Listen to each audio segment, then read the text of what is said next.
এবং ছেলেকে নিয়ে 3 বছর বয়সী শিশুকে নিয়ে চিকিৎসার জন্য এ মাসের 3 তারিখে কলকাতায় গিয়েছিলেন, কিন্তু দুর্ভাগ্যজনকভাবে কলকাতার যে হোটেলে ভয়াবহ অগ্নিকাণ্ডে দেবাশিসের পরিবার সহ 9 জন নিহত হয়েছে। আমরা যেটি বলতে চাই কুষ্টিয়া প্রেস ক্লাবের পক্ষ থেকে যে এই দুর্ঘটনাটি যদি যথাযথ ব্যবস্থা থাকতো তাহলে হয়তো এই দুর্ঘটনাটি ঘটতো না।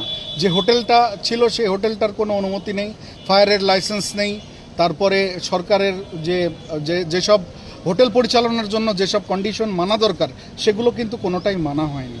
আমরা মনে করি যে এই দুর্ঘটনার দায় কলকাতা সরকারকে কোনোভাবেই এড়ানোর সুযোগ নেই।